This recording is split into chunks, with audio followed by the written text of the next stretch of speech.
El ambiente en el Rogers Center era una mezcla de euforia contenida y un conocimiento tácito.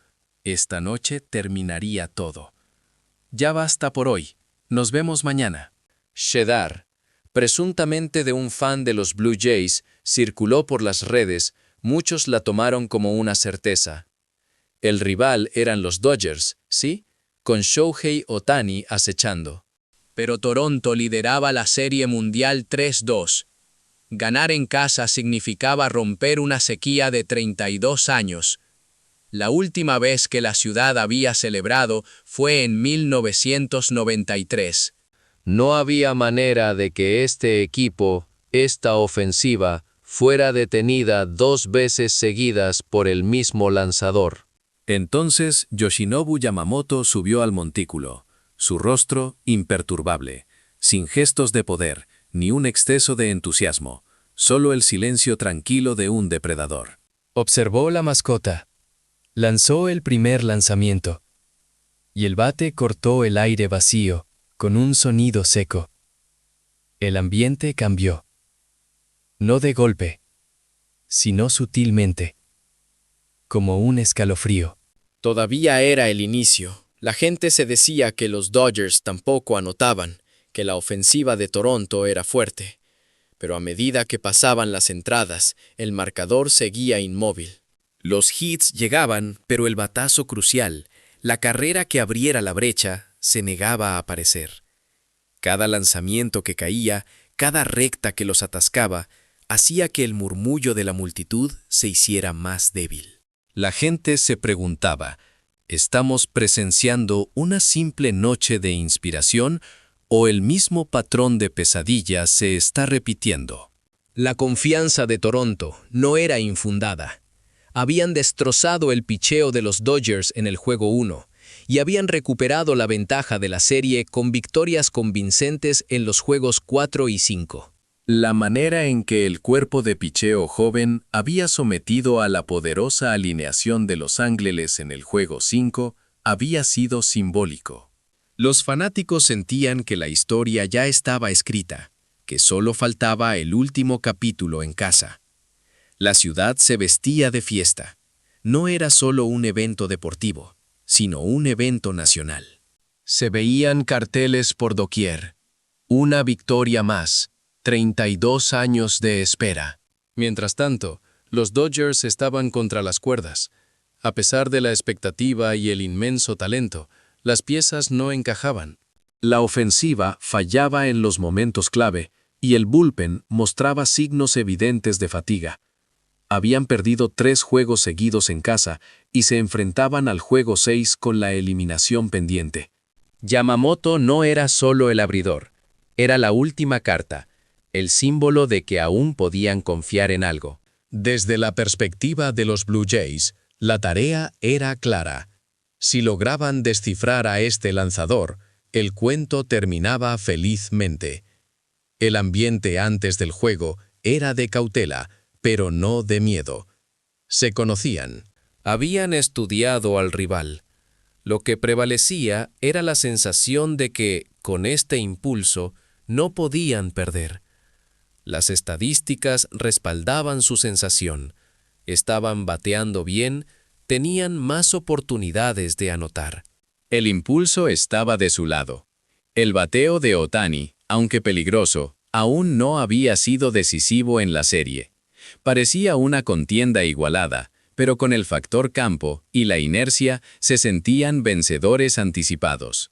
Esta convicción se alimentaba de la sensación de que todo estaba encajando. Anotaban primero, la defensa respondía. Las decisiones del banquillo eran acertadas.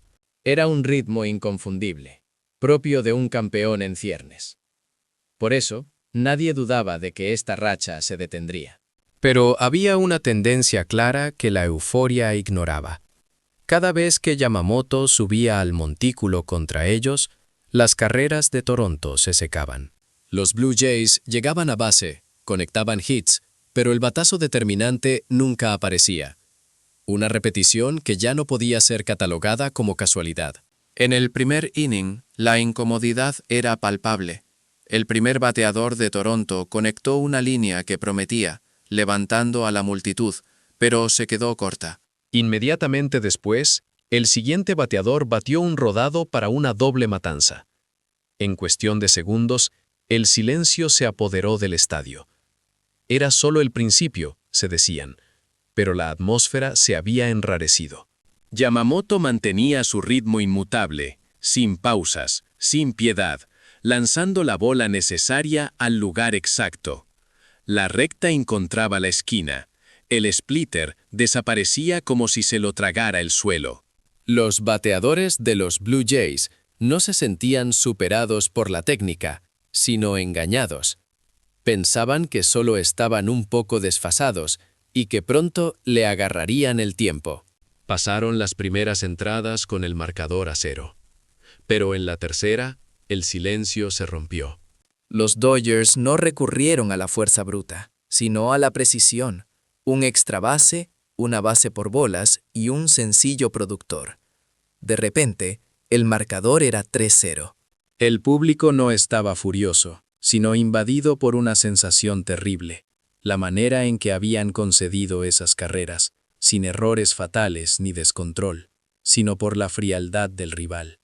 Toronto logró responder con una carrera en la parte baja, un rayo de esperanza que encendió brevemente el estadio.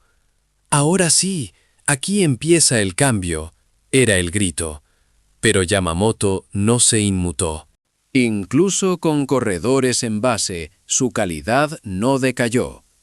Aquella carrera no se sintió como el inicio de una remontada, sino como una declaración.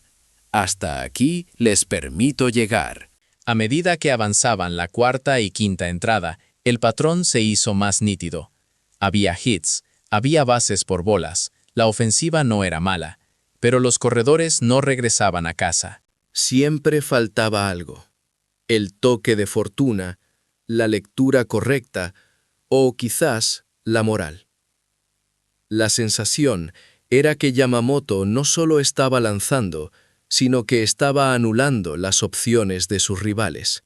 Los bateadores, presos de la desesperación, comenzaron a atacar más rápido, queriendo resolver antes de ser acorralados, jugando directamente en las manos del lanzador.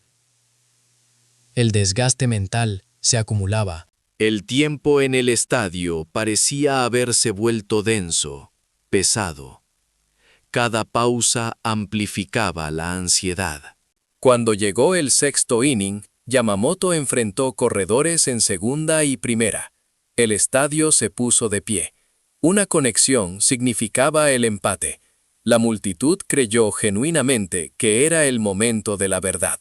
Pero el resultado fue un ponche, un splitter que cayó al vacío mientras el bate cortaba el aire. No hubo abucheos, sino un suspiro masivo que recorrió el Rogers Center. En ese instante, muchos supieron que, aunque se salvaran del inning, el control del juego ya no les pertenecía.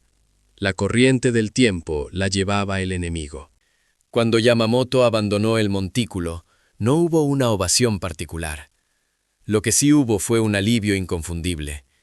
La sensación de que el adversario más grande, el muro impenetrable, finalmente se había marchado.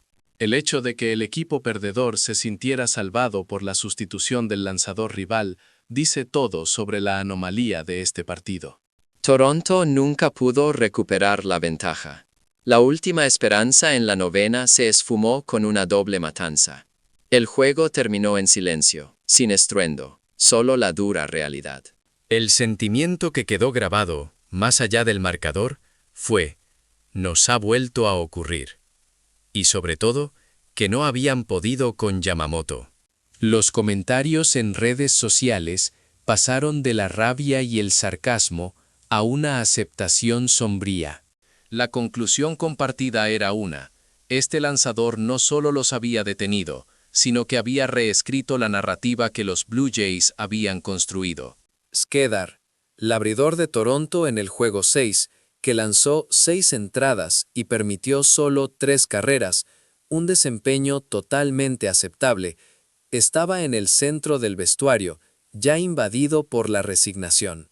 Su mirada era tranquila, pues sabía que había cumplido su parte. Fue por ello que sus palabras resonaron con tanta fuerza. Si tuviéramos un juego más mañana, creo que ganaríamos, pero no hay mañana. No era una excusa, sino un resumen conciso de la realidad de una serie corta. Los bateadores, por su parte, describieron la sensación de no poder encontrar un plan. Incluso con la cuenta a favor, no sabes qué esperar, confesaban. Si esperabas la recta, te lanzaba la curva que caía al suelo. Si te preparabas para el splitter, te atacaba con una recta precisa. El rango de opciones se reducía silenciosamente. La frase más impactante no fue «no podíamos batear», sino «no nos permitía tener esperanza». Esa repetición de estar al borde de conseguirlo, solo para ser frenado, minó la moral más que la técnica. Esta sensación se reflejó en la reacción de los aficionados fuera del estadio. La frase que circulaba en redes, apenas fue anunciado el abridor, era una mezcla de asombro y derrota inminente. Otra vez este tipo. «Apiádate de nosotros». No era ira, sino un reflejo condicionado. Cedar. Lo que esta serie demostró es la diferencia entre un gran lanzador y un as definitorio. Yamamoto no era solo un dominante, era el destructor de la historia rival. Mantuvo a la ofensiva en vilo, esperando la esperanza que él se encargaba de anular sin estridencias. Los analistas y exjugadores coincidieron. Lo importante no fueron los números espectaculares, sino su capacidad de aparecer y cumplir en los momentos más críticos, redefiniendo lo que significa ser un pitcher de élite. La estabilidad emocional, la ausencia de fluctuaciones en el rostro, incluso en territorio enemigo, fue su mayor arma. La memoria de esta serie mundial no solo se define por el campeón, sino por el respeto que el perdedor tuvo que ofrecer, la frustración y el reconocimiento. Es la prueba de que un verdadero as es aquel que no solo gana, sino que queda grabado en la memoria del rival como una fuerza ineludible. Este deporte no es solo para los vencedores. Es la visión del vencido, de aquellos que lucharon y fueron doblegados por un talento que trascendía la estrategia. Yoshinobu Yamamoto no luchó, dominó la serie y la psique de sus adversarios. Y esa es la clase de leyenda que estamos presenciando en tiempo real. ¿Cómo lo experimentaron ustedes?